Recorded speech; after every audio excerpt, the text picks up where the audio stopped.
Buenos días, bienvenidos a una nueva sesión de Espacio Fundamentos. Iniciamos, en este caso, la programación de 2018 con un seminario en el que tenemos como invitada a Marta Torres-Schaub, que es profesora de la Sorbona y del Consejo Nacional de Investigaciones Científicas francés, asturiana de origen, aunque trasterrada a Francia, donde ha desarrollado su actividad y brillante actividad académica, y además se ha dedicado a uno de los asuntos que no cabe duda que han ido cobrando actualidad y hasta una cierta urgencia en el mundo del derecho y en particular del derecho público, ¿no? Que es el relativo a la sostenibilidad, el desarrollo sostenible, el cambio climático y todos los retos que no solo sociopolíticos o económicos, sino también jurídicos que está poniendo sobre la mesa los profundos cambios que además Internet y la globalización han acelerado. Hemos creído que en Espacio Fundamentos y en esa intención de reflexionar sobre nuevos modelos de constitucionalismo y de derecho constitucional era imprescindible hablar de este asunto que no cabe duda que está en las fronteras, ¿no?, de nuestro conocimiento jurídico, y por lo tanto es para nosotros un honor y una oportunidad perfecta el poder escucharlo y debatir hoy con Marta sobre estos asuntos. Hoy tengo el gusto de también presentarles a los que nos están siguiendo en streaming y a aquellos que luego puedan ver el vídeo tanto en nuestro canal en YouTube Espacio Fundamentos como luego en las mediatecas tanto de la Junta General del Principado como de la Universidad de Oviedo, que hoy nos acoge como siempre en este seminario, en una ubicación un poco distinta, pero siempre en este espacio tan académico y tan nuestro.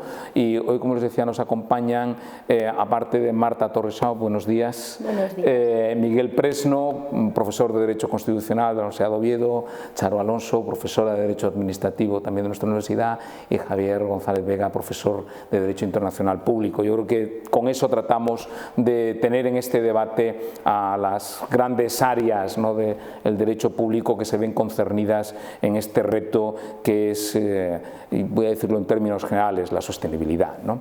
Bueno, yo os quería lanzar una pregunta, ¿no?, para iniciar. Primero le daré la palabra a nuestra invitada, ¿no?, y que eso sirva para iniciar el diálogo entre nosotros.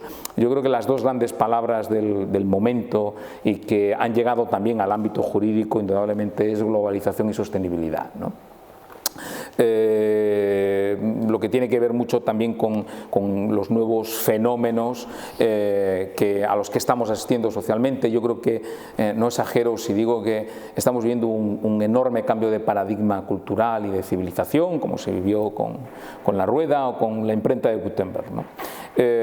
Y que está poniéndonos a los juristas delante de nuestros ojos un universo, ¿no?, de problemas que ya no son los tradicionales, ya no es el siglo XX, es un siglo XXI que cuesta trabajo desentrañar sus claves, ¿no? Y sin duda para mí los grandes retos es esa globalización que ha hecho que también en el mundo jurídico compartamos una especie como de sentir jurídico más o menos común, y eso además nos ha dividido globalmente, ¿no?, en países de la órbita occidental y países de la órbita oriental, con dos culturas jurídicas bien distintas.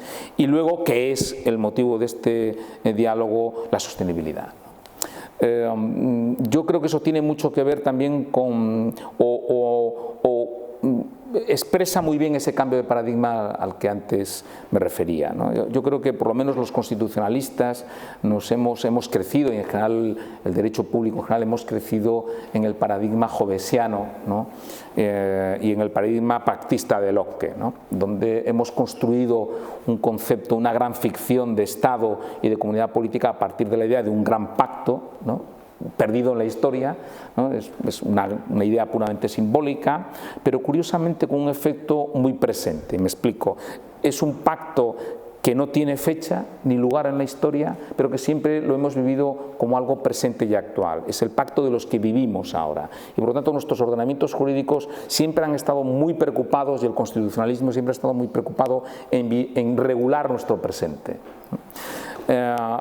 ¿Qué es lo que ha puesto la sostenibilidad encima de la mesa, al menos desde la perspectiva de este modesto constitucionalista? El pacto con las generaciones venideras. Yo creo que hoy el gran reto es entender que el derecho lo tenemos que construir ya no solo para regular nuestro presente, sino para regular lo que le vamos a dejar a las generaciones venideras, y por lo tanto nuestro pacto social, que nos convierte en una sociedad política, ya no puede ser un pacto de la urgencia del presente, sino que ya tiene que ser un pacto con las generaciones venideras, en el que nosotros nos comprometemos, los ciudadanos vivos, las generaciones vivas y ciudadanos, como decía Rubio Llorente, ¿no? Y el propio Tribunal Constitucional en una famosa sentencia, nos tenemos que comprometer a través del ordenamiento jurídico en dejar a nuestros hijos, a nuestros nietos, a las generaciones que vienen, un sistema en el que se pueda seguir viviendo, ¿no? Y eso afecta al medio ambiente, a la salud, a las pensiones, a la economía, a las propias estructuras e instituciones jurídicas, ¿no? Yo por eso quiero empezar con esa primera pregunta, ¿no? Es decir, tú mañana intervendrás en la Junta General del Principado haciéndote la pregunta de si el desarrollo sostenible puede ser un derecho, ¿no? Y mi pregunta yo le doy la vuelta, ¿no? Y le digo, ¿el derecho sostenible? ¿Es necesario cambiar nuestra forma de entender el derecho desde esa perspectiva de la sostenibilidad? Bueno, muchas gracias. Gracias lo primero por esta invitación. Y bueno, es un placer, estar aquí, volver a Asturias y estar en esta sala en la que, bueno, me trae muchos recuerdos como alumna que fui de esta facultad, sí, sobre todo. Y gracias por la pregunta. Es una pregunta, compleja, no complicada, pero compleja, porque en realidad, a mi parecer, interroga tanto la idea de derecho, que es el derecho, como la idea de que es duradero, que es sostenible. Y poner los dos juntos, siempre hablamos de derecho de desarrollo sostenible, nunca hablamos de derecho sostenible. Entonces, esta pregunta es, efectivamente, no es que sea una provocación, pero digamos que nos obliga a trabajar un poquito las meninges, ¿no? ¿Qué tipo de derecho sería? ¿Es una pregunta global? ¿Sería el derecho como ciencia jurídica, es decir, la ciencia jurídica? ¿O sería un derecho específico, la ciencia administrativa? ¿O sería el derecho internacional? ¿O sería un derecho tipo los derechos del hombre, que son, digamos, perennes y tienen vocación, efectivamente, de durabilidad? Eso sería ya, para mí, un primer elemento, especificar un poquito el sentido de tu pregunta.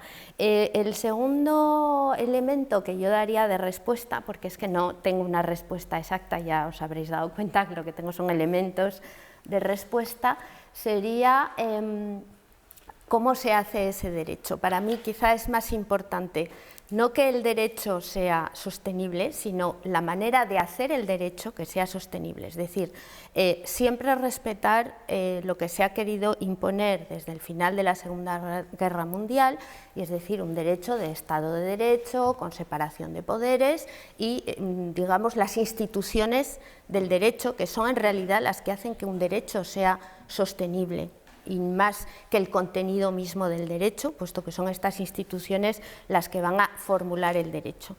Otro elemento que yo daría es, bueno, ¿por qué tiene que ser sostenible el derecho? Es decir, el derecho que ahora nos vale a nosotros, quizá no les valga a las generaciones venideras, porque el derecho, para mí, aunque no soy teórica del derecho, pero digamos la idea que yo me hago es la del derecho flexible, que es un poco la idea que tenía Jean Carbonnier, que era un jurista de derecho privado precisamente, pero es que digamos que mis principios de carrera como jurista eran más bien como privatista, y él dice que el derecho es flexible, y que el derecho no puede ser, digamos, una masa rígida, aunque hay fundamentales del derecho que no pueden, digamos, cambiar, que son más o menos los derechos humanos, pero el derecho se adapta un poco a lo que se llama el progreso social,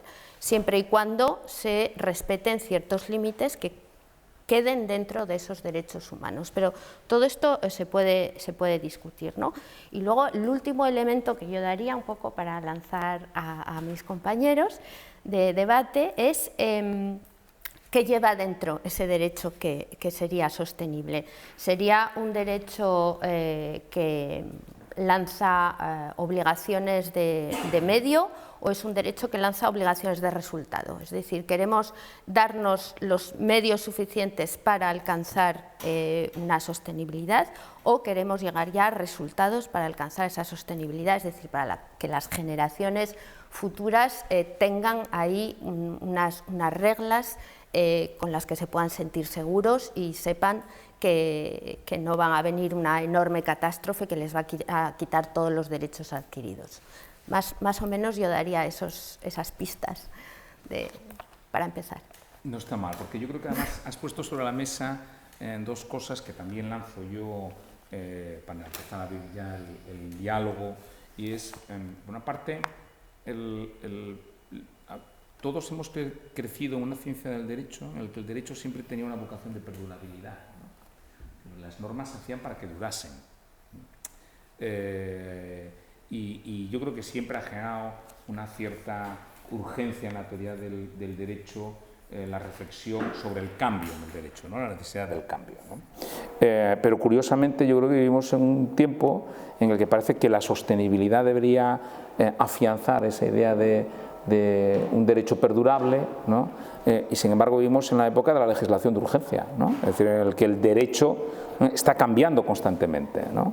Es decir, yo creo que nunca se ha utilizado tanto la legislación de urgencia para cambiar el derecho y adaptarlo, y curiosamente hacerlo más temporal, más adaptado a la urgencia del momento concreto, ni nunca se ha visto tanto cambio en el ordenamiento jurídico, ¿no? Es decir, acaba de salir el gobierno anterior, ha modificado, ha dado la vuelta al ordenamiento jurídico totalmente, casi de forma imperceptible, lo ha cambiado todo, y parece que el nuevo gobierno quiere volver otra vez a cambiarlo todo, ¿no? Y eso parece que es contradictorio con la sostenibilidad, la necesidad de dar perdurabilidad en el tiempo, durabilidad en el tiempo de las medidas, ¿no? Y luego otra idea también al hilo de lo que tú comentabas, que es muy interesante, pero es el derecho flexible, ¿no? Que eso me trae a la memoria esa vieja tensión, ¿no? Entre el soft law, ¿no? Y el derecho duro y el derecho blando, ¿no? Y siempre se miraba con cierto desdén al derecho internacional, sobre todo al público, porque se entendía que era un derecho blando, ¿no? Y por lo tanto, en fin, con unos niveles de eficacia discutible, y eso convertía a nuestros compañeros de derecho internacional público en una especie de positivistas de segundo nivel, ¿no?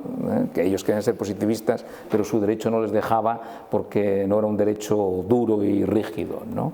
Y insisto, eso parece que también choca, ¿no?, con esa idea de sostenibilidad, porque a lo mejor yo equivocadamente la ligo a la idea de sistema durable, ¿no?, perdurable en el tiempo. Char.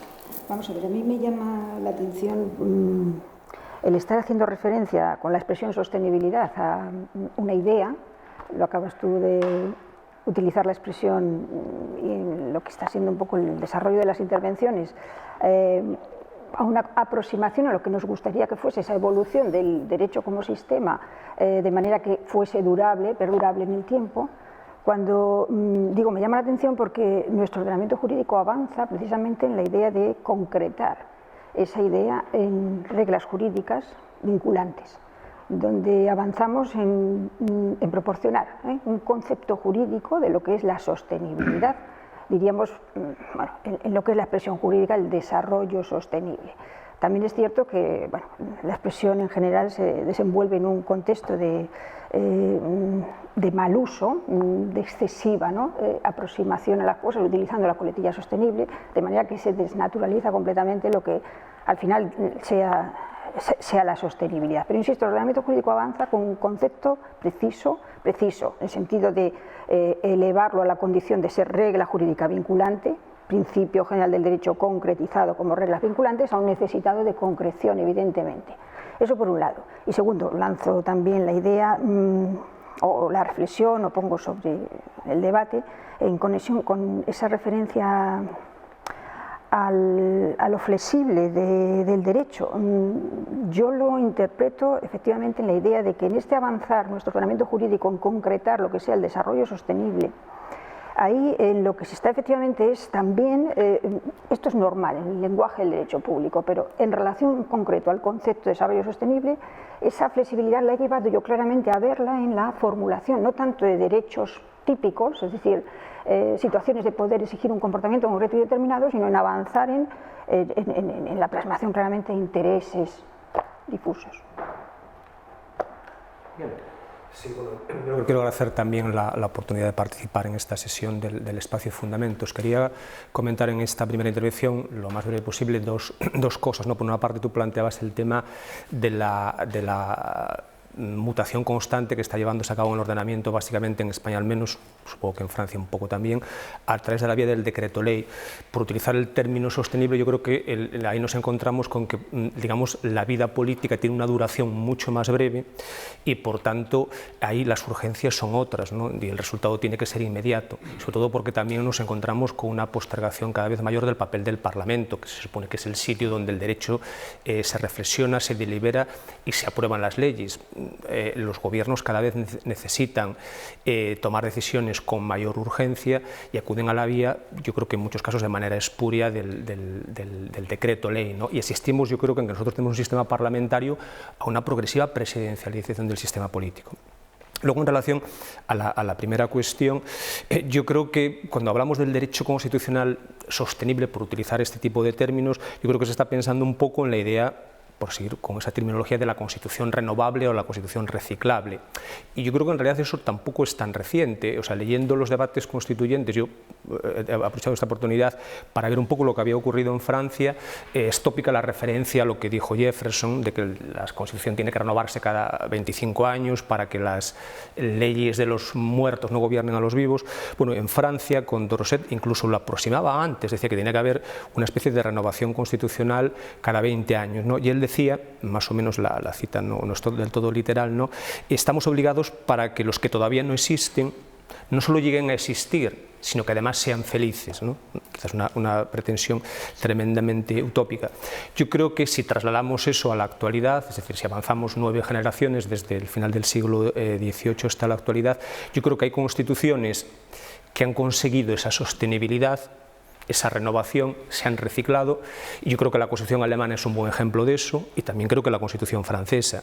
Me parece que la Constitución española no es un buen ejemplo, ¿no? Tenemos un derecho constitucional en España, o al menos una Constitución que se ha anquilosado y que no ha conseguido, creo yo, renovarse. Es verdad que no necesariamente siempre hace falta un cambio constitucional para poder incorporar nuevas categorías. No quería extenderme mucho eso, luego me referiré, por ejemplo, a la progresiva incorporación a la jurisprudencia constitucional de la idea de desarrollo sostenible. Eso no aparece en nuestra Constitución, pero el Tribunal sí la ha vinculado al artículo 45, la protección medioambiental, y a los artículos 130 y 132. Concluyo también diciendo que en un contexto como el actual, en que la soberanía de los Estados cada vez está más debilitada, yo creo que parte de esta necesaria adaptación tiene que hacerse, no sé, por la vía del derecho internacional y también de los tribunales internacionales. El lato sensu, por ejemplo, el Tribunal de Justicia de la Unión Europea. Javier. Bueno, casi tendría que decir que por réplica, ¿no? En base a la invitación que me ha hecho ahora mismo Miguel, de ofrecer precisamente el derecho internacional y el derecho europeo como solución. Bueno, antes de nada agradezco también la deferencia del profesor Villaverde por invitarme a participar en este espacio de Fundamentos, bueno, y la presencia además de tan cualificados contertulios. Y bueno, entrando ya directamente en materia, diré que bueno, gracias a Miguel por ofrecerme la posibilidad de intervenir y hacerlo directamente hablando de mis disciplinas. Y gracias también a Nacho por meterme el dedo en el ojo con anterioridad a propósito de nuestra falta de cualificación para entender el fenómeno jurídico, como juristas de segunda que somos. Bueno, pues como juristas de segunda... Yo no he dicho que lo seáis, yo he dicho que siempre se ha vivido esa tensión emocional y que algunos os han visto desde esa perspectiva, ¿no? Aunque vosotros ahora mismo vivís vuestro momento de dorado y de los que estamos en el ocaso somos los viejos constitucionalistas, ¿no? Del positivismo rígido, ¿no? Sin duda, porque iba a decirlo, o sea, y además mejor situados que creo que muchas de las disciplinas, y no quiero abrir batallas académicas, pero bueno, porque precisamente nos debemos a un ordenamiento, y hablo aquí particularmente del derecho nacional público, que es por concepción holístico, o sea, global, y desde esa perspectiva precisamente es sin duda el mejor pertrechado para poder afrontar los retos globales que experimentan todas nuestras sociedades, que además son globales porque expresan mejor que nunca y que en ningún otro momento histórico precisamente esa idea de ecumene, ¿no? De, digamos, comunidad global universal, ¿no? Y obviamente, ¿cuál es la disciplina jurídica que tiene por objetivo regular las relaciones en el seno de esa comunidad global universal? Pues bueno, el derecho internacional. Bien, que además encima, aparte de esta, digamos, razón de orden estructural, ocurra que por azares del destino siempre nos hemos movido con estas zarandajas que son pues el derecho consuetudinario, ya se sabe, ¿no? Los cuentos de la abuela, y con el derecho flexible, con el derecho blando, con el soft law, pues bueno, hace que precisamente estemos, yo creo que en una mejor disposición para enfrentar los retos que supone este mundo nuevo, este bravo nuevo mundo, que diría Huxley, que es el que nos ofrece precisamente los días en los que vivimos. La cuestión acerca, y aquí entro en relación con algún aspecto que se ha señalado aquí, de la durabilidad y la sostenibilidad que tú pretendías asociar o sugerías que eran términos idénticos. Bueno, yo ahí tengo que rebatirlo, aunque sea por una modesta razón etimológica, ¿no? En sus orígenes, el informe Brundtland, elaborado por la Comisión de Medio Ambiente de Naciones Unidas en el año 1987, hablaba de precisamente desarrollo duradero, y esos son los términos que aparecen constantemente en la versión española, que sin embargo luego, andando el tiempo, se trocaron en sostenible, lo que dice por tanto que no son términos idénticos, duradero y sostenible. Por lo tanto, ahí hay una de las respuestas, posiblemente porque no tiene mucho de duradero la sostenibilidad, precisamente porque entraña, entre otras cosas, buscar la fórmula a través de la cual se pueda ofrecer una regulación en cualquier suerte de materias que pueda efectivamente satisfacer los intereses de las generaciones futuras, ¿no? Por lo tanto, lo que obliga obviamente a repensar constantemente si la vía elegida es o no la idónea. Por lo tanto, primera cuestión que yo en este punto rebato: no hay posibilidad, es más, diría que sí que hay antagonismo entre el concepto de durabilidad y sostenibilidad. Son, por tanto, cuestiones distintas, y desde luego la enmienda al texto del informe Brundtland lo pone claramente de manifiesto. Una segunda cuestión, y aquí me detengo porque tampoco pretendo yo, habiéndome elegido previamente en pontífice máximo de la materia, gastar más tiempo en ello. El proceso, en todo caso, de construcción de la sostenibilidad es un proceso que efectivamente, como se ha señalado aquí, arranca fundamentalmente del derecho del medio ambiente, y ese es el primer centro de atención, pero obviamente ha desbordado, y en realidad hoy implica, y con eso dio respuesta a lo que tú hablabas, del derecho sostenible. Creo que efectivamente estamos en esa tesitura. Hoy prácticamente cualquier sector que podamos imaginar se plantea en términos de sostenibilidad cuando se plantea el tema de su regulación jurídica, ¿no? Hablamos de medio ambiente sostenible, pero hablamos de desarrollo sostenible, pero hablamos de sostenibilidad financiera, hablamos de sostenibilidad migratoria, hablamos de sostenibilidad social, hablamos incluso de sostenibilidad, aquí diría que sí, ecológica, para hablar de todos los componentes, ¿no?, que en último término se ven reclamados precisamente para reivindicar esa idea. Si tengo tiempo volveré sobre ello, pero en todo caso ya llama la atención. Efectivamente, sin número de sectores, por no decir la práctica totalidad, pueden ser observados desde la perspectiva de sostenibilidad.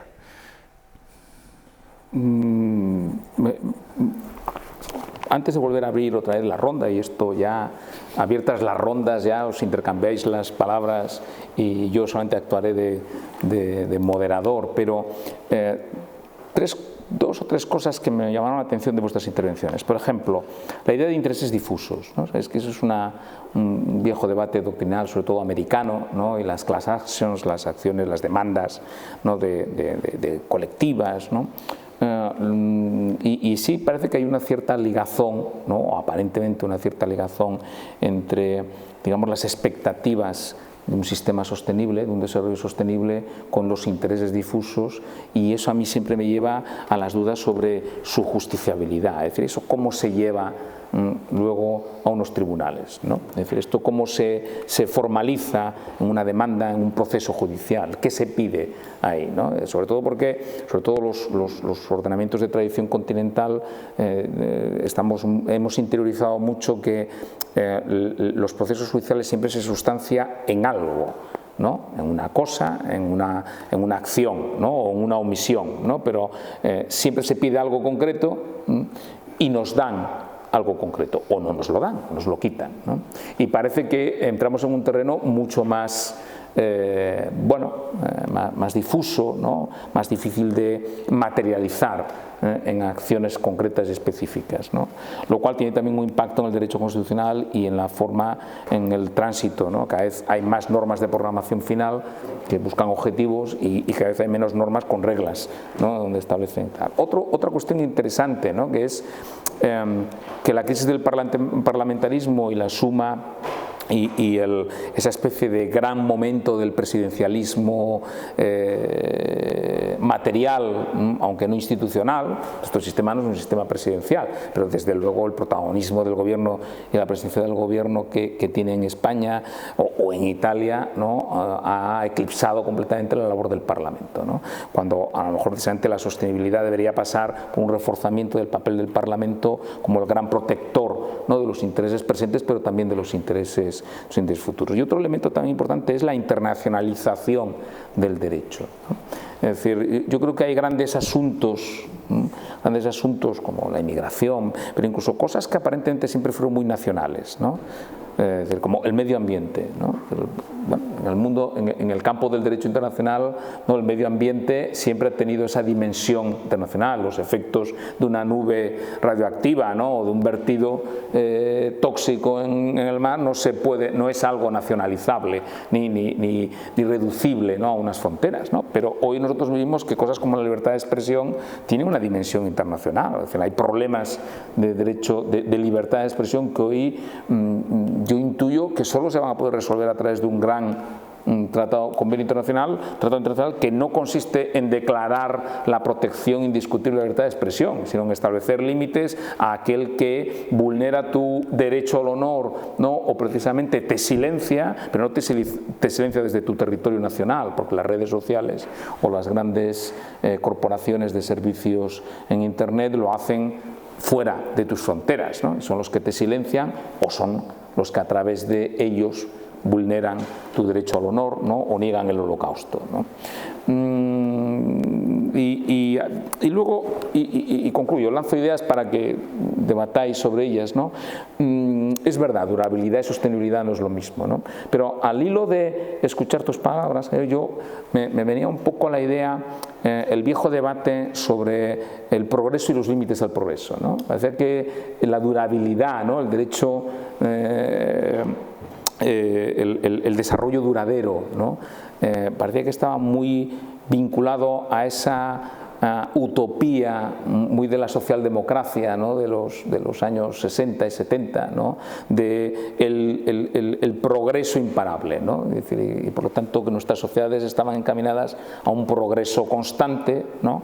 En bienestar, en felicidad, ¿no?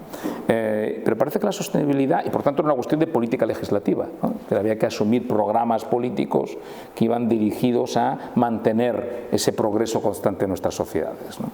Y de hecho había un famoso programa informático, pero un programa financiado, si no recuerdo mal, por la ONU en Estados Unidos, que era un grupo de académicos que precisamente hacían proyecciones sobre nuestra capacidad de crecimiento, ¿no? Y habían lanzado aquella idea de que si seguíamos estos ritmos de progreso, el sistema colapsaba, ¿no?, a finales precisamente del siglo XXI porque no éramos capaces de mantener esos niveles de desarrollo, ¿no?, esa idea un poco optimista de la historia. Pero parece que la sostenibilidad lo que hace es justamente, es decir, saca las conclusiones de ese grupo, ¿no?, y dice, oiga, no podemos seguir progresando constantemente. O sea, ser sostenibles no significa progresar, ¿no?, significa pararnos, ¿no?, y ser capaces de conservar lo que nos queda y dentro de ese conservacionismo, ¿no?, garantizarles a las generaciones futuras un universo habitable, ¿no? ¿Qué os parece, Marta? A ver, bueno, es que hay muchos elementos, ¿no?, en todo lo que habéis dicho, todos muy interesantes. Me voy a quedar con lo que has dicho al final sobre el progreso, porque creo que va a poder unir un poquito lo que han dicho los otros compañeros. No sé si conocéis, supongo que sí, mejor que yo probablemente, este movimiento de nuevo constitucionalismo que surge en América Latina, que pone en cuestión la idea de progreso, tal y como se entendía en el siglo XX, cuando se hicieron las primeras constituciones allí, y que propone nuevos modelos de constitucionalismo, criticando esta idea de progreso y proponiendo lo que has dicho tú antes, más bien una idea de progreso humano, más bien de bienestar humano, la idea esta del buen vivir. Entonces, me parece muy interesante hilar esto con lo que tú dices de no podemos estar siempre en esta idea de progreso, sino que tenemos un poquito que venir hacia atrás y preguntarnos progreso que nos lleva a dónde, más bien bienestar humano, y para hilar con la idea de sostenibilidad o durabilidad, bienestar también del planeta, de los ecosistemas, y cómo el bienestar humano puede estar en sintonía con el bienestar del planeta y de los ecosistemas, porque es eso lo que nos va a dar la durabilidad y es eso lo que vamos a dejar a las generaciones futuras. Eso yo creo que es un primer elemento interesante, y en esta idea de buen vivir, bueno, pues viene toda la cuestión de las nuevas constituciones de Ecuador y Bolivia, que intentan dar personalidad jurídica a la naturaleza, que intentan dar más lugar a ciertas comunidades, pueblos autóctonos que se habían quedado un poquito al margen, ¿no? y sin embargo viven ahí, habitan ahí, y de hecho cuidan más que nadie la naturaleza, porque tienen una relación con la naturaleza que es muy diferente de la relación que tenemos nosotros en nuestras sociedades europeas con la naturaleza. No es de explotar, sino que es más bien de cuidar y de vivir con. Entonces, estos modelos constitucionales que están plasmados en textos no surgen de la nada, sino que vienen de textos internacionales, sobre todo de esa parte del mundo. La Convención Interamericana de Derechos del Hombre, que contrariamente a la Convención Europea de Derechos Humanos, la europea no tiene un derecho al desarrollo sostenible ni a proteger el medio ambiente, y sin embargo en la interamericana sí se tiene. Y entonces es interesante ver cómo a nivel internacional se produce un modelo de derecho que luego se va a ver plasmado a nivel nacional en las constituciones, y cómo esos modelos ahora aquí estamos empezando quizá un poquito a intentar inspirarnos, o al menos a tener en cuenta que existen, a ver si nos permiten progresar durablemente. Y la segunda cosa que me parecía interesante, no quiero monopolizar la palabra, es lo de durable sostenible. En Francia es durable, y no es sostenible, y en inglés es sustainable, o sea, sostenible. Y en España pues yo creo que se pasa del uno al otro y efectivamente no es lo mismo. Ahí se podría hacer un trabajo interesantísimo de lo que es el lenguaje del derecho, en el sentido de Hart, en el sentido de teoría del derecho, yo diría, y de filosofía del derecho más puro, ¿no? Precisamente es la que se utiliza en América Latina, que es, además de durable, sostenible, sustentable. No sé, en definitiva creo que en mi opinión, no es tan trascendental lo que podamos considerar que sea el significado más preciso de unas y otras expresiones, sino en cómo lo recibe el lenguaje jurídico. Es el punto en que, insisto, se proporciona un concepto jurídico. En desarrollo de lo que, efectivamente, el texto constitucional español, 1978, mucho ha llovido desde entonces, mucho ha evolucionado el derecho y la sociedad, pero aparecen, y justamente enlazo esto con algo que acaba de comentar quien me precede en la palabra, y es esa referencia a lo que está recogiendo ahora los textos constitucionales latinos, con algo que enlaza perfectamente con algo que ya tiene reconocido el texto español, el artículo 45, que es la referencia a la calidad de vida.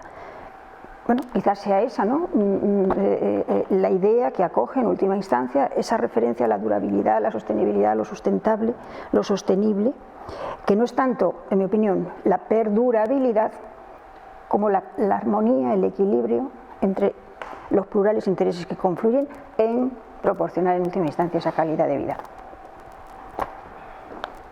Sí. Se apunta también el tema de las constituciones iberoamericanas, lo que tú has dicho, ¿no?, básicamente en Bolivia y Ecuador. Lo que pasa es que a mí me parece que a veces este tipo de constitucionalización de ciertos derechos acaba generando más frustración que resultados. En Iberoamérica se han hecho constituciones que realmente no son constituciones, son una especie de códigos constitucionales de 400, 500 artículos que por una parte no consiguen ni siquiera sentarse en la sociedad porque la gente no las conoce, y por otra parte porque levanta una serie de expectativas que luego, pues digamos, el Estado no es capaz de satisfacer, ¿no? Y por tanto yo a veces me parece que puede ser más interesante bajar el tono de la declaración, pero conseguir que lo que se establece en el texto constitucional, la interpretación que ha hecho el Tribunal Constitucional Español, se cumpla luego en la práctica, ¿no? Y porque además estamos hablando en algunos casos en los que todavía está por desarrollar un auténtico Estado social, por no decir incluso a veces un Estado de Derecho, ¿no? Y luego otro problema que creo que se plantea, y aquí en Asturias lo estamos viendo de manera clara, es qué pasa cuando los intereses de las generaciones futuras chocan con los intereses de las generaciones presentes. O sea, aquí lo estamos viendo ahora. Es un problema de democracia, ¿no? Sí, claro, el problema, o sea, aquí está habiendo, como todo el mundo conoce, una tremenda resistencia con el tema de la minería. Y en fin, siempre se hacen buenas declaraciones de que hay que compatibilizar eso, pero desde un punto de vista político pues no se les está dando una respuesta a eso. Está hablando de la agencia ya 2030, pero todavía no hemos llegado al 2020, ¿no? Y otro tema, por ejemplo, es el tema de las pensiones. Es decir, y eso lo que plantea es a quien está gobernando un dilema muy importante, porque en las siguientes elecciones no le van a votar las generaciones futuras, le van a votar en su caso las generaciones presentes. Entonces, desde un punto de vista político, a mí me parece que eso, que es fácil criticar desde fuera, pero que es un problema complejo, ¿no? En Francia se ha visto el conflicto, antes lo comentábamos, ¿no?, con la dimisión del ministro de Ecología, porque seguramente sus ritmos no coinciden con los ritmos políticos presidenciales, o las prioridades. Muchos movimientos neoconstitucionalistas plantean un poco el que piden del texto, piden del derecho una especie de efecto taumatúrgico, ¿no? Sí, claro. El hecho de ponerlo, eso cambia la realidad, ¿no? Y bueno, el otro día hay, por ejemplo, hay un movimiento muy interesante de académicos en Alemania, ¿no?, donde una de las críticas precisamente al positivismo constitucional, ¿no?, es el que no somos más que fuente de frustraciones, ¿no? Es que la Constitución, el mito de la Constitución, en el sentido de algo capaz de transformar la realidad sociopolítica, y lo cierto es que no lo consigue, y eso lo que genera es una enorme frustración, y eso puede explicar, pues, las crisis actuales, ¿no?, de nuestras sociedades democráticas. Luego hay otro aspecto interesante de lo que dice Miguel, que a lo mejor la solución está justamente en el derecho internacional, ¿no? Y ahí te lanzo el guante, Javier, y es, parece que el desarrollo sostenible es un límite al sistema democrático, ¿no? Es decir, el sistema democrático es un sistema de presente, es decir, la mayoría, es decir, la generación viva de ciudadanos democráticamente decide, ¿no?, su presente, ¿no? Y eso puede entrar en conflicto con la generación futura. Entonces, en cierto modo, el poner límites a ese proceso de decisión democrática para garantizar el bienestar de las futuras generaciones a mí me plantea dudas desde el punto de vista de la teoría democrática que me cuesta trabajo resolver, por mi ignorancia, por mis limitaciones intelectuales bien conocidas, ¿no? Pero, bueno, a lo mejor el derecho internacional público tiene un papel ahí, ¿no? Es decir, no, el límite está en que en el marco de un mundo global, ¿no?, el acuerdo internacional es el que fija ciertos límites a esa especie de capacidad absoluta, omnímoda, ¿no?, de las generaciones vivas para, a través de procedimientos democráticos, comprometer, ¿no?, el futuro de las siguientes generaciones. Sí, voy a contestar a ello, pero antes me voy a permitir contestar a las preguntas que lanzabas al principio. Y en este punto, pues bueno, recuerdo, la primera decías, intereses difusos, ¿cómo se lleva esto a los tribunales? Hablamos de sostenibilidad, etcétera. Bueno, yo diría muy sencillamente, contratando a Gonzalo Boyer-Tuset, si cogemos el abogado de Puigdemont, estoy seguro que te lo lleva a los tribunales, cualquiera que sea la demanda de la que estamos hablando. Bueno, ahora ya en serio, evidentemente depende. Y también en este punto hay que decir que, bueno, desde la perspectiva del derecho internacional, por ejemplo, nos enseña que hablar de tribunales no es necesariamente la panacea, ¿no? En el ámbito del derecho internacional existen desde hace mucho tiempo lo que hoy los procesalistas llaman mecanismos alternativos de solución de controversias, diferentes del procedimiento judicial. Y no solamente estoy hablando en el caso de arbitraje, pero estoy hablando, por ejemplo, en el caso de paneles, léase el caso, por ejemplo, de la Organización Mundial de Comercio, o de instancias en el ámbito de los derechos humanos que no son jurisdiccionales, pero que tienen ciertamente un cierto predicamento. Y de nuevo vuelvo al caso Puigdemont, por eso están recurriendo constantemente a los órganos de Naciones Unidas, que no son tribunales, pero que en todo caso consiguen un cierto impacto en cuanto a sus decisiones, al margen de la real eficacia que reporten, ¿no? Bien, en relación con la segunda cuestión que planteabas, Ejecutivo versus Parlamento, bien, yo creo que efectivamente, pero ya no diría tanto Ejecutivo, sino que en este caso introduciría al demos, ¿no?, al cuerpo político globalmente considerado, al pueblo, ¿no? Yo creo que precisamente también es cuestión, y es l'air du temps, la idea de los mecanismos plebiscitarios, el recurso constante al pueblo para precisamente confrontar, conformar, ratificar decisiones. Yo creo que efectivamente no solamente entendido el pueblo como globalidad, sino también los ciudadanos a través de las iniciativas que plantean, la iniciativa ciudadana europea, por ejemplo, que ahí está. Ese es un componente que yo creo que es importante y que a lo mejor posiblemente explica también hasta cierto punto la paulatina pérdida de legitimidad del Parlamento, ¿no? Frente a una ciudadanía activa, pues el Parlamento, fagocitado además por los mecanismos partitocráticos, pues obviamente ofrece, digamos, respuestas con mucha más tardanza de lo que lo hace la propia iniciativa ciudadana, y por lo tanto los mecanismos puestos en marcha por los ciudadanos. Yo creo que esta es en parte un poco una respuesta y que es resultado, ya digo, también de esta, bueno, de esa estructuración que ha conllevado el proceso globalizador, ¿no?, donde muchas de las convicciones y de las verdades incólumes se han ido progresivamente resintiendo. Y a la tercera pregunta, si es el derecho internacional, la respuesta y la consiguiente proceso de internacionalización del derecho interno para obtener respuestas satisfactorias, pues bien, sí, yo creo que sí, modestamente. Bueno, tengo que traer además el agua a mi molino, ¿no?, y además justificar no solamente nuestra presencia, sino incluso nuestra ampliación de competencias en el ámbito de las disciplinas jurídicas. ¿Por qué? Pues porque el derecho internacional siempre se ha caracterizado por una cosa: tener un contenido necesario, mínimo, irreductible, que ha sido en esencia el componente histórico del derecho internacional, pero tener siempre un contenido potencialmente ilimitado. Siempre se ha dicho que el derecho internacional tiene un contenido necesario, pero tiene un contenido posible potencialmente ilimitado. Los hechos que estamos aquí ahora mismo relatando lo ponen de manifiesto, ¿no? Estamos hablando del medio ambiente, pues efectivamente el medio ambiente ha sido uno de los ámbitos a través de los cuales ha avanzado el derecho internacional de forma ostensible, hasta el punto de que en realidad buena parte de los desarrollos en el plano interno no son más que ejecución y traslación al ámbito interno de lo que son compromisos pactados previamente a nivel internacional. Hablemos de biodiversidad, pues Convenio de Río, etcétera. Hablemos de todas las directivas europeas en relación con la preservación del medio ambiente, los espacios, etcétera. Pues bueno, el derecho interno, que es en la práctica, pues ejecución de derecho internacional, de compromisos internacionales previamente gestados, ¿no? Pero otro tanto que acaba de decir, y aquí ya enlazo con una cuestión que a mí particularmente y personalmente me interesa mucho y a la que he dedicado cierto tiempo, con el tema de los pueblos indígenas. Era una cuestión esta que estaba totalmente falta de regulación en el ámbito interno, y ha sido el derecho internacional el que ha permitido en último término, aunque haya habido, como se ha señalado aquí, algunas constituciones que en este punto sí han digamos, establecido una senda, ¿no? Particularmente yo me fijo en la boliviana, puesto que tuve el honor de participar en el estadio previo a la elaboración del texto por la constituyente, pero el derecho internacional, nuevamente, los trabajos que venían desarrollándose en la primera década, la segunda década, sobre los pueblos indígenas en Naciones Unidas y los trabajos coetáneos en la Organización de Estados Americanos, en realidad fueron los que dieron precisamente la clave para poder afrontar esa transformación, en este caso de las sociedades, merced a la toma en consideración precisamente de esa realidad de los pueblos las indígenas originarios, ¿no? Como dice la Constitución boliviana, y ello que ha supuesto pues bueno, una reconsideración, por ejemplo, de las relaciones entre el individuo y la tierra y el medio ancestral, ¿no?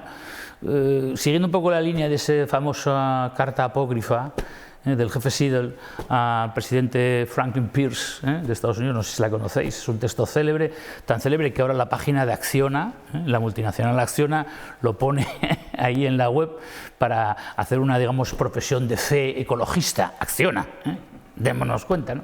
Pues bien, es un escrito supuestamente redactado por el jefe Seattle, que da nombre a la ciudad de Seattle, en el estado de Washington, y en el que precisamente reivindicaba, pues eso, el mantener el contacto con la naturaleza, el garantizar, avant la lettre, la sostenibilidad, a través precisamente del respeto, pues eso, a todas las especies, al ecosistema, y era un reproche al hombre blanco que obviamente no apreciaba esos datos. Por eso digo que es bonito precisamente el reencuentro precisamente con esa idea de los pueblos indígenas como uno de los artífices precisamente de esta noción de sostenibilidad, eso sí, y ya lo apunto, en su vertiente bonita, porque yo después hablaré, y me reservo para ello, sobre el lado oscuro de la sostenibilidad. Sí, una cuestión que comentaba Javier, que yo creo que no hay por qué ver una disyuntiva entre el derecho internacional y el derecho constitucional. Yo creo que la Constitución española, una de las virtudes que tiene es la integración la apertura al derecho internacional y la integración del mismo. El artículo 10.2 a mí me parece que es un artículo muy interesante, y por ejemplo en materia medioambiental vinculada al ruido en España, como sabéis, la sentencia López-Ostra es una sentencia pionera, es una sentencia del año 94 en la que se integra en el derecho español, bueno, una concepción de la protección de la casa que incluye, pues eso, la garantía de no ser perturbado a través de la contaminación acústica, ¿no? A mí me parece que efectivamente podemos confluir todos en las intervenciones que estamos teniendo en que es necesaria la integración entre todas estas aproximaciones jurídicas particularizadas en función de nuestra especialización académica o científica. Todas confluyen en la necesidad de integrar unas y otras visiones, pero yo creo que, y efectivamente, dentro de los muchos flecos que el debate presenta y abre, yo quisiera encontrar el punto de conexión entre esos dos grandes conceptos que están en la mesa, que son derecho y sostenibilidad, durabilidad, sustentabilidad, insisto, las utilizo de manera sinónima. Lo que todos sabemos, insisto, desde nuestra particular aproximación científica, académica, a dónde nos dirigimos, cuál es la idea final a que nos lleva, ¿no? La sostenibilidad.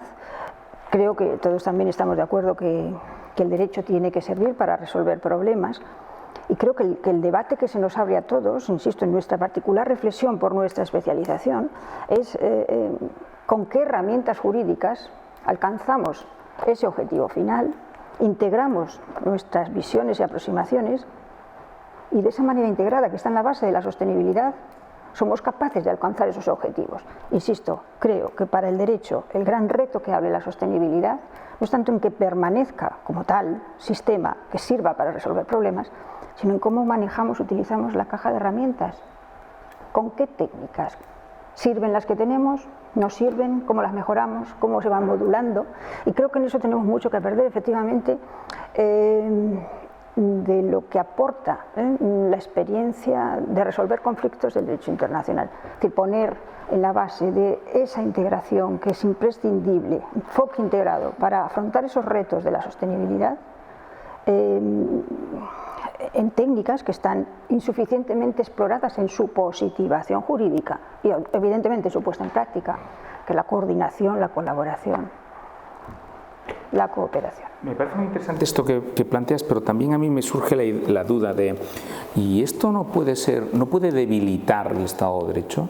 Es decir, en cierto modo, cada vez que hacemos estas afirmaciones, ¿no?, de, bueno, vamos a ver en la caja de herramientas qué herramientas podemos utilizar, en cierto modo estamos apelando a la administración pública, que al final es la que, ¿no?, lleva a la práctica este tipo de cuestiones, del interlocutor, y eso a veces me da la impresión de que acaba convirtiéndose, es una idea muy extrema, casi una caricatura, o casi un esperpento más que una caricatura, pero para provocar esa reflexión. Bueno, pero eso también se puede acabar convirtiendo en una excusa perfecta para que la administración campe por sus respetos, ¿no? Es decir, como el fin, el objetivo es moralmente, ¿no?, y políticamente incuestionable o muy justificado. Y introduzco, por ejemplo, el cambio climático, ¿no?, que es un tema en el que Marta además es especialista, ¿no? Eso no justificaría una acción administrativa que cada vez es menos reglada, cada vez más es una acción por vías de hecho, más es una acción de administración material, ¿no? Y eso a mí me preocupa, ¿no?, como viejo positivista, ¿no? Es decir, oiga, esto tiene un cauce, o sea, la caja de herramientas tiene una caja donde hay herramientas, pero tiene una caja, ¿no?, que es la que marca, ¿no?, y una serie de instrucciones que nos dice cómo hay que utilizar cada herramienta, ¿no? Y eso a mí me genera una cierta preocupación que a lo mejor tiene que ver con el lado oscuro, ¿no?, del desarrollo sostenible, ¿no? El lado oscuro, efectivamente, yo creo que es inevitable tratarlo. ¿Qué os parece? Antes del lado oscuro puedo decir algo todavía. Mantenemos en el lado brillante, en el lado luminoso, ¿no?, de la sostenibilidad, ¿no? A mí, yo quería dar un ejemplo concreto que reúne un poco todo lo que hemos dicho, que es el del debate que ha habido en Francia en el mes de junio y julio para ver si se reformaba o no la Constitución. Y este debate se quería reformar por, o sea, alrededor de dos materias, pero me voy a quedar con una de ellas, que es la que aquí tiene que ver, que es la cuestión del cambio climático. No desarrollo sostenible, sino cambio climático. El presidente Emmanuel Macron quería, digamos, estar en la modernidad y entrar por esa puerta, digamos, en la modernidad, y quería introducir la idea de proteger a la sociedad contra el cambio climático. Entonces, la idea era reformar el artículo 34, que es el artículo que regula las competencias fundamentales que tienen luego que estar desarrolladas por ley. Pues, en realidad, todo el mundo estaba de acuerdo en que introducir ahí el cambio climático como una de las materias fundamentales que luego hay que regular por ley no cambiaba para nada la realidad, puesto que el medio ambiente ya está incluido como un conjunto en ese artículo 34, y entonces añadir la coletilla de cambio climático no, digamos que no añadía nada, excepto el efecto de comunicación, de decir, he puesto el cambio climático en la Constitución.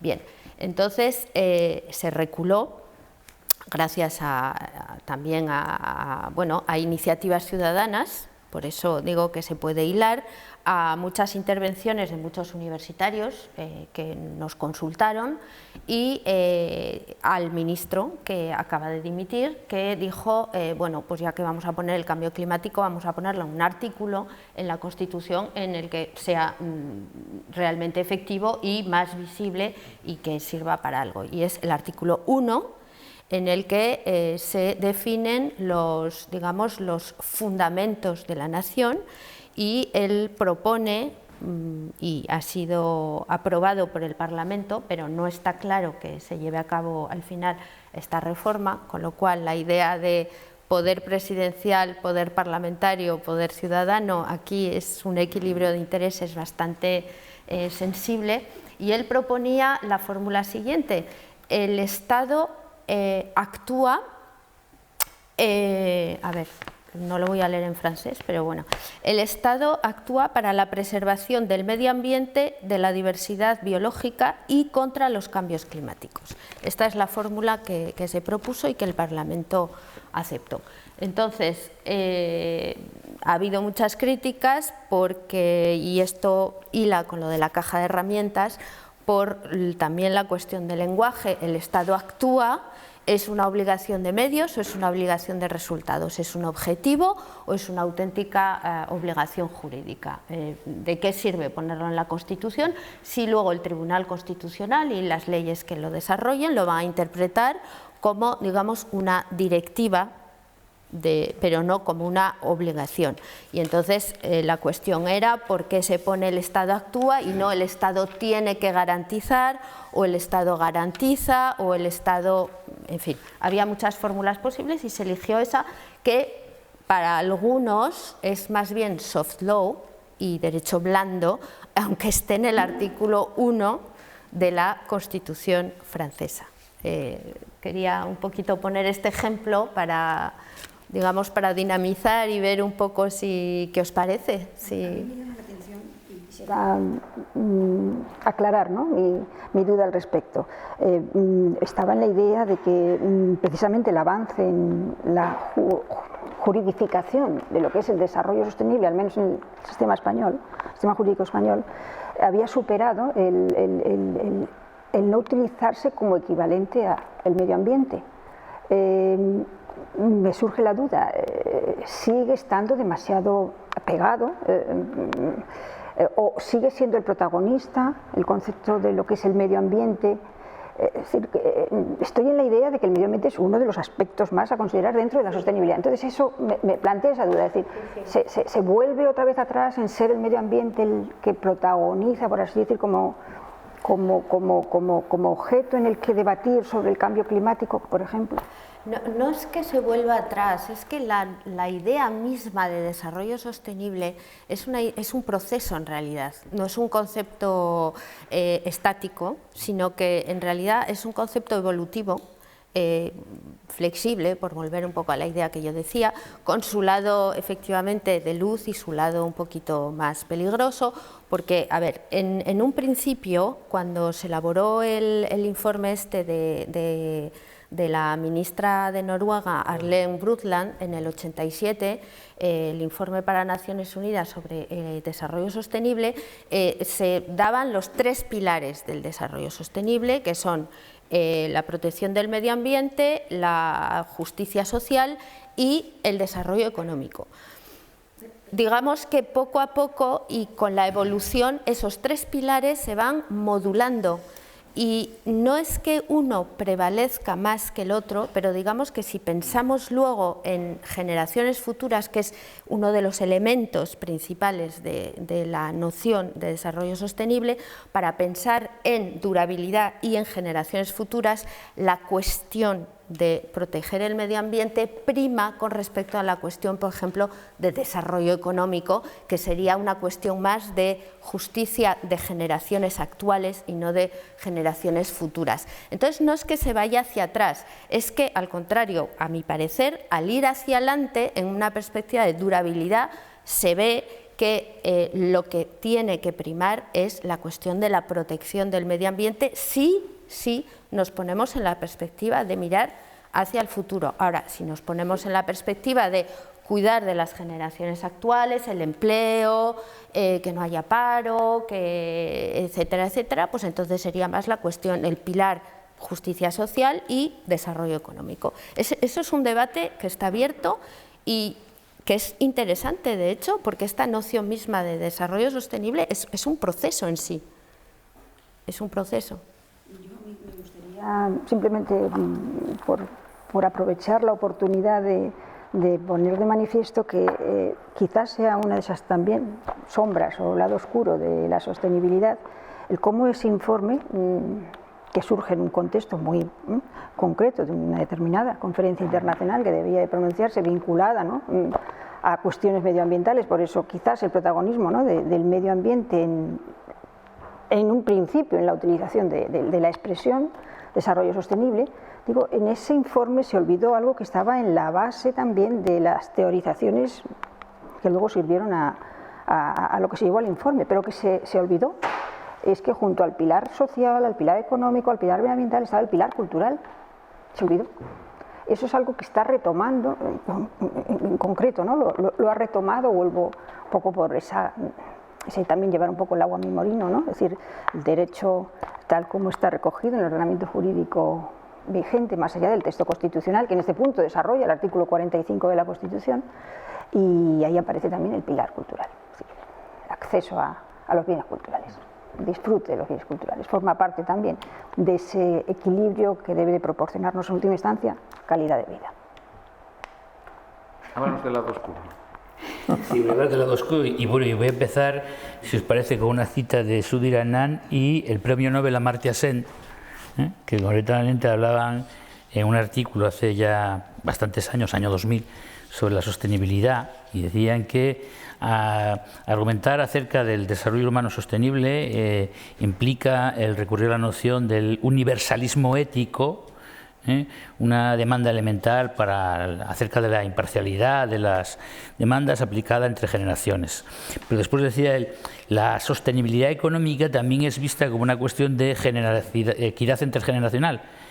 Pero, pregunta, la concreción acerca de lo que ha de sostenerse no está siempre claro.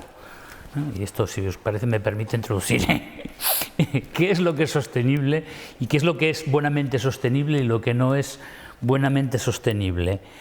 Bueno, y yo aquí lanzo simplemente un reto.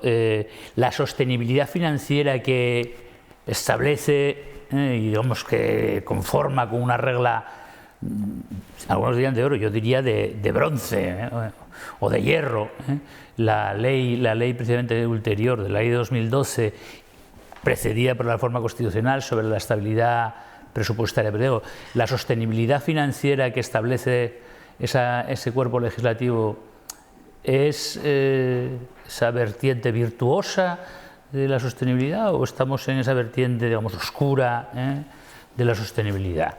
Me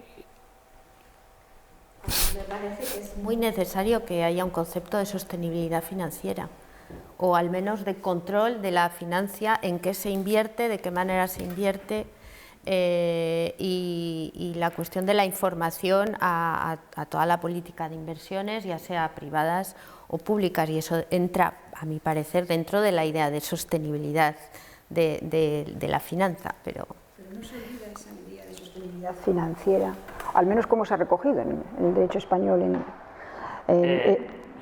Doy algunas pistas, porque bueno, como he planteado, y también te voy a decir que he sido un poco aquí torticero, lo hago con trampa, el origen precisamente de la sostenibilidad financiera y último término de estabilidad presupuestaria, ¿cuál es? Os recuerdo que son los famosos reglamentos Basilea, o más bien habría que llamarlas regulaciones Basilea para no confundirlos con los reglamentos de la Unión Europea. ¿Qué son las regulaciones Basilea? ¿Quién adopta las regulaciones Basilea? Que fijan precisamente todo este dogma de la sostenibilidad presupuestaria y financiera. Organismos no democráticos. Es una institución creada en el año 1930, llamada Banco de Pagos Internacionales. Incluso la traducción al español durante muchos años ha sido dudosa. No se sabía si llamarlo Banco de Arreglos Internacionales o Banco de Pagos Internacionales, porque el nombre oficial es Bank of International Settlements. Tiene su sede en Ginebra, está constituida conforme al derecho suizo, es una persona jurídica privada de derecho suizo, pero es el lobby de los 60 bancos centrales más importantes del mundo que detentan el 95% de la economía mundial. Y esa reunión selecta de 60 bancos centrales, en el que por tanto los únicos que participan son los miembros de los bancos centrales, es la que determina las reglas con base en las cuales ha establecido la estabilidad presupuestaria y la sostenibilidad financiera. La Unión Europea, en este punto que además hay que decirlo, ha sido una mera correa transmisora. Han sido unos acuerdos informales que no se han regido por el procedimiento democrático de celebración de acuerdos, los que han trasladado al derecho de la Unión Europea, y los Estados miembros han tenido que hacer de meros implementadores de ello. Por lo tanto, tiene una pregunta: fundamentación democrática. Aquí es una creación claramente tecnocrática de derecho, además oligocrática de derecho, por una instancia que no tiene ningún tipo de representación ni de legitimidad democrática. Es una utilización de la expresión en sentido totalmente ajeno y opuesto a todo el background que se ha formado en torno a la construcción del concepto de desarrollo sostenible. Estoy de acuerdo. Sí, ¿y no creéis que la sostenibilidad puede provocar es una expresión que no me gusta nada, pero yo creo que en aras de la brevedad me entenderéis todos, el empoderamiento de los expertos y los tecnócratas? Yo creo que Javier pone sobre la mesa un asunto. A ver, yo creo que detrás del desarrollo sostenible y la lógica de la sostenibilidad hay un ideario moral y político detrás, ¿no? A ver, lo pongo sobre la mesa, ¿no? Y es posible que detrás no haya una realidad exigente, ¿no? Pues no cabe duda que tenemos problemas específicos, problemas de contaminación, de sustentabilidad. Hay alguna escuela biológica que dice que, oiga, mire, los organismos esto es la evolución, ¿no? Y antes lo que marcaba, ¿no?, la supervivencia de las especies eran determinadas circunstancias y ahora hay otras, ¿no? Y por lo tanto este es un proceso evolutivo donde habrá especies que sobrevivan y especies que no, y es posible que además la especie humana no sobreviva, ¿no? Incluso no sobreviva a su propio desarrollo, ¿no? De tal manera que a veces cuando hablamos de sostenibilidad yo siempre tengo la sensación de que hay detrás un posicionamiento moral. Muchas del movimiento neoconstitucional no es más que un posicionamiento moral, ¿no? Un determinado compromiso moral con una forma de entender la vida, ¿no?, o de respetar el entorno, ¿no? Y a lo mejor yo desde mi punto de vista abrazarme a los árboles no tiene absolutamente ninguna relevancia. Puedo entender que es todo una pura mitología, ¿no? Y nada explica, es decir, eso puedo ser incluso cáustico. En esos pueblos indígenas la mortalidad infantil es tremenda, ¿no? Es decir, romper un poco con esa visión muy rusoniana, emiliana, volteriana, ¿no?, del buen salvaje, ¿no? Cuando, claro, me ponga como modelo pueblos que son de sus costumbres y sus formas de vivir son de muy dudosa compatibilidad con la modernidad, ¿no?, y con el respeto y la igualdad propia y la libertad propia de la modernidad. A ver, estoy haciendo de abogado del diablo, ¿no? Y que hay mucho, y a veces hay mucho moralismo, ¿no?, detrás de este tipo de defensas, ¿no? Yo creo que además, también de la sostenibilidad, podemos caer en una trampa de lenguaje. Yo creo que la sostenibilidad financiera, yo creo que estáis hablando de sostenibilidades financieras distintas, ¿no? Es decir, yo creo que Javier habla de una sostenibilidad financiera promovida por los grandes lobbies económicos, porque interesa, ¿no? Y está en el 135, y está legislada, y al final también detrás hay un posicionamiento político, ¿no? Es decir, al final es la vieja tensión entre gastamos o no gastamos, ¿no? Es decir, que la acción pública tiene que suponer gasto, y detrás no hay más que la vieja tensión entre el modelo liberal de Estado mínimo, ¿no?, y el modelo socialdemócrata de Estado presente, no de Estado máximo, sino de Estado presente, ¿no? Y yo creo que la sostenibilidad financiera, a lo mejor a la que se refiere Marta, es una sostenibilidad distinta, ¿no? No lo sé, lanzo estas ideas. Se ve que el positivista de segunda fila, pues en este caso se ha elegido el positivista duro, ¿no? Entonces, pues yo digo, me remito completamente a lo que dispone la legislación, ¿no? No hablo obviamente de lo que a mi juicio debería ser la sostenibilidad financiera. Digo lo que impone precisamente la norma, ¿eh? El que muchas veces en la lógica del derecho del desarrollo sostenible, ¿no?, hay también una lógica del expertise, ¿no?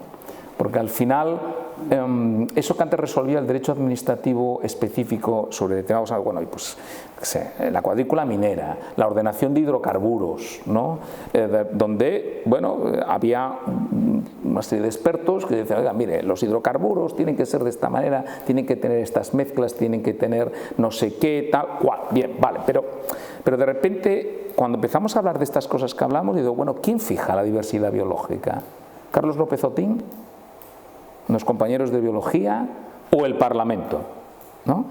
Por ejemplo, nosotros tenemos una compañera, ¿no?, María Valverde, que forma parte de un comité que se supone muy del mundo anglosajón, de expertos científicos que precisamente están ahí supuestamente para asesorar a nuestros políticos sobre este tipo de decisiones, ¿no?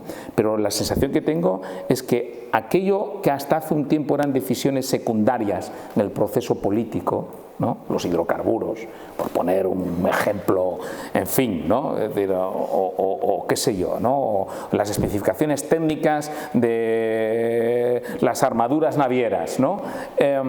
Hoy eso consume el debate político, ¿no? Hoy la labor que hace esa comisión, ese comité de expertos científicos asesorando al Parlamento, creo que tiene un valor, tiene un poder ¿no?, sobre las decisiones que toma el Parlamento, que nos puede llevar al riesgo de ya no solo los gobiernos tecnócratas, sino los gobiernos de expertos. Y como dice un famoso libro de un americano que critica el poder de los expertos, ¿no?, él dice, yo creo que con un cierto resabio, ¿no?, y probablemente con un cierto rencor, porque probablemente a él no le hayan llamado para hacer determinadas cosas, ¿no?, y dice aquello de que yo no confío en los expertos porque sé de dónde vienen, ¿no? Y nos da la impresión a veces que en este terreno podemos incurrir en ese riesgo, ¿no?, de empoderar al expertise y por lo tanto convertir la política ya no en el juego del acuerdo, sino en el respeto casi místico, ¿no?, a lo que opina un experto que, como dice este sociólogo americano, yo sé de dónde viene.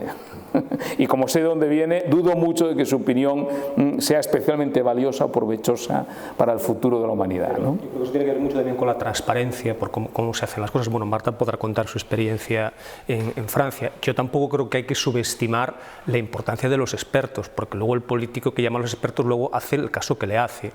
Y a veces precisamente el cargo público delega a unos expertos para no soportar el peso político, la responsabilidad política de tomar la decisión. Entonces digo, no, hago esto porque pero en el fondo es porque el propio cargo público ha querido que sea otro el que asuma un poco una decisión que le puede generar un cierto conflicto social, pero bueno, no sé, yo creo que Marta puede contar bien lo que ha ocurrido ahí en Francia, ¿no?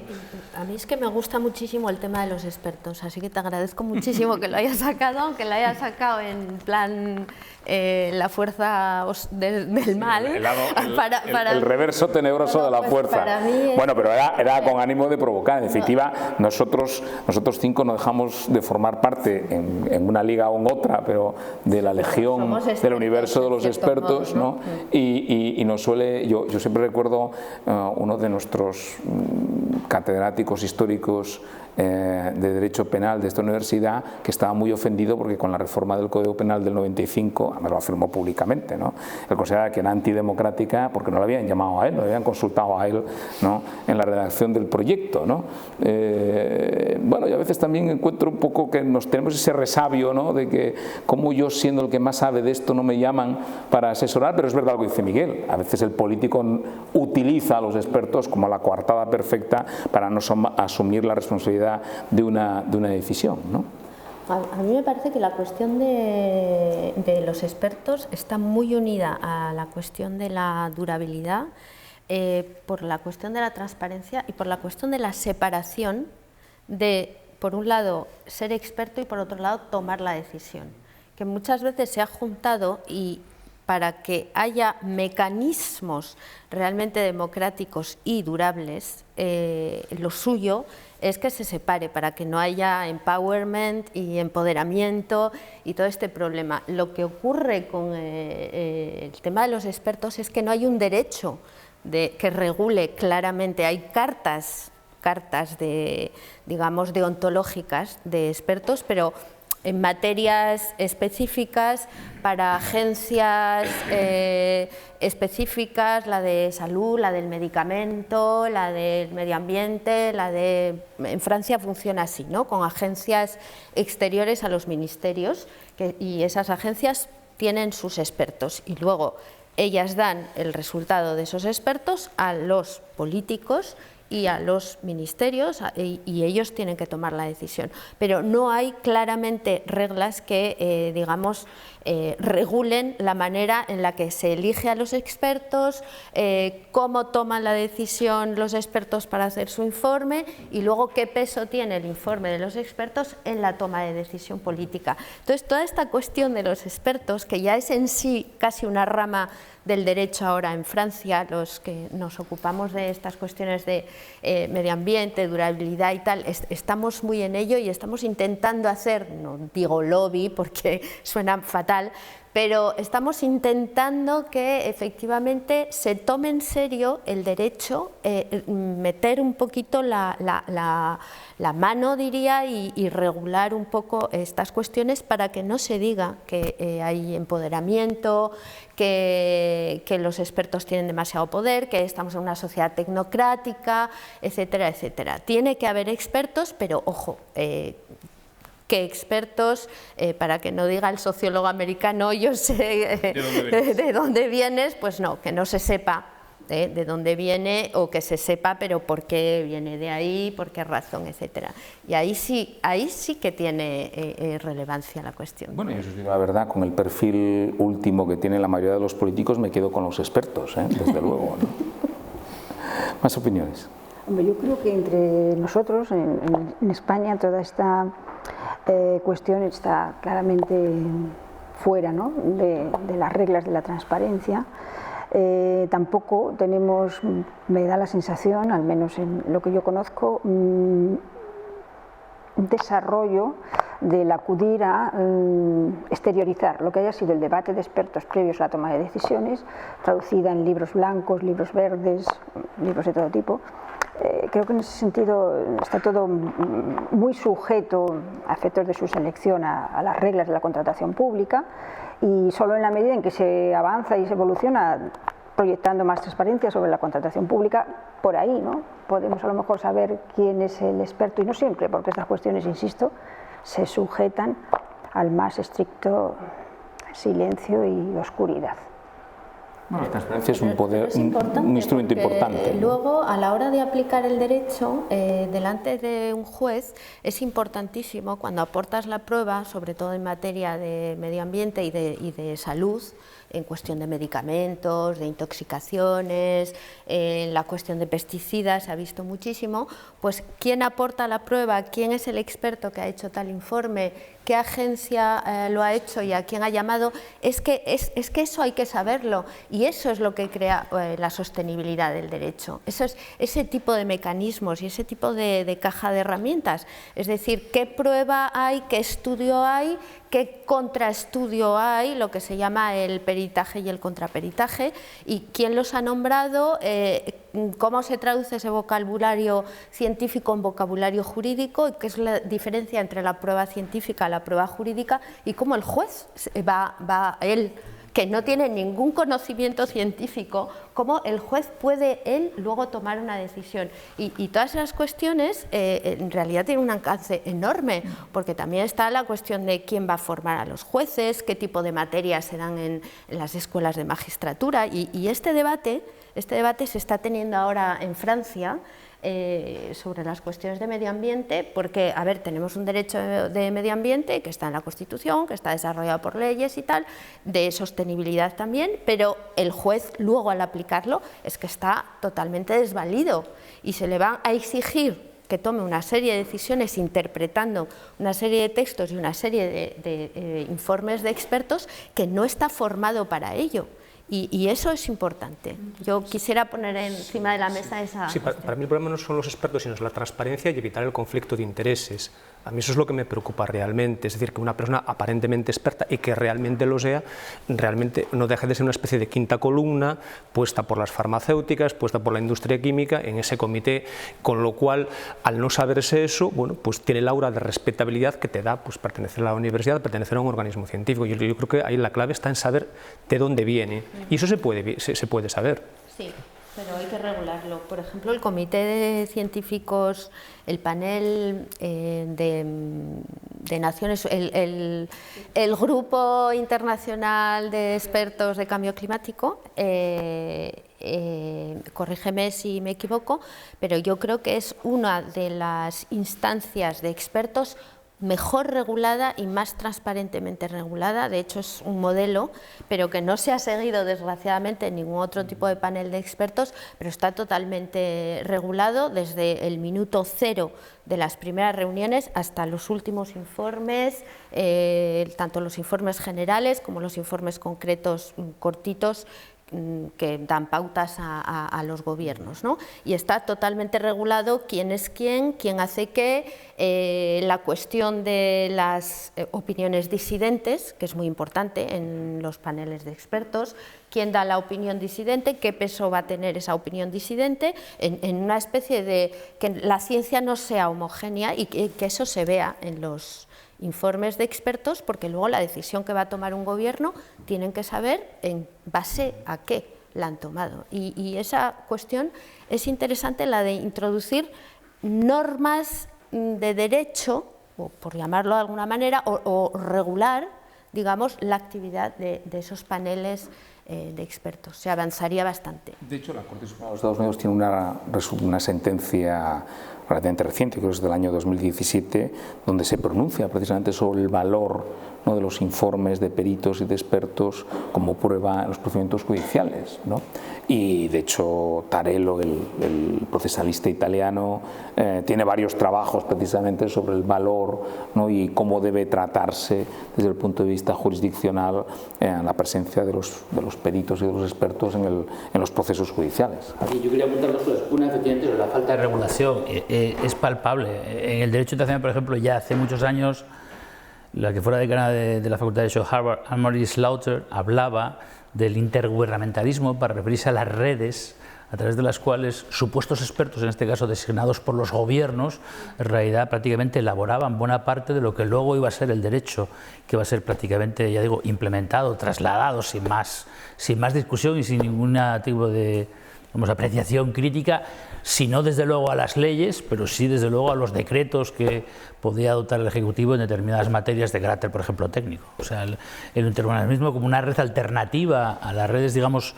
formales del derecho internacional, conferencias internacionales, etcétera, era ya un fenómeno percibido con mucha nitidez, estoy hablando de hace 15 años, ¿eh? Lo que no será por tanto ahora, cuando se ha intensificado la cooperación en toda suerte de órdenes y de ámbitos, como cuando antes hablaba del Banco de Pagos Internacionales, ¿no? Esa es una cuestión. La segunda cuestión, sobre efectivamente el valor de los pronunciamientos de los órganos de expertos, y aquí bueno, voy a ir a caracterizar como órgano de experto un órgano que bueno, puede merecer también de todas perspectivas otros calificativos, el Comité de Derechos Humanos. El Comité de Derechos Humanos es un órgano de expertos. Los actuales trabajos de la Comisión de Derecho Internacional lo caracterizan en esos términos.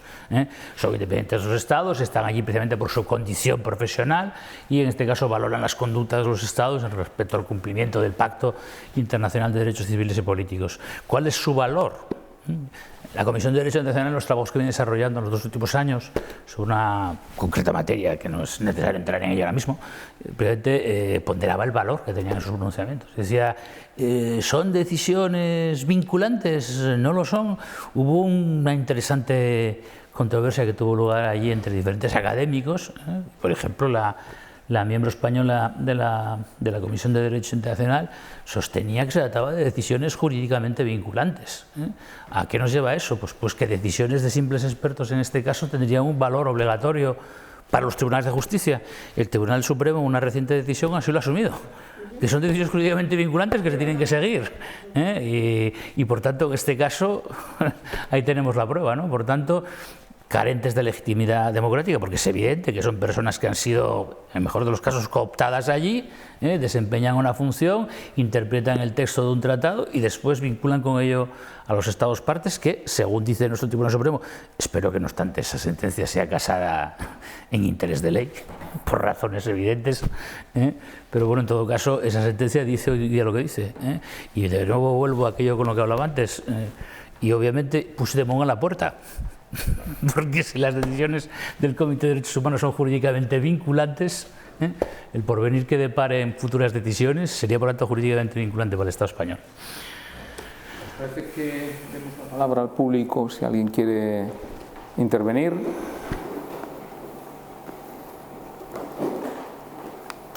¿Ninguna pregunta? Nada. Una de dos, o hemos agotado el tema o hemos agotado a los presentes. Todo es posible. Todo es posible.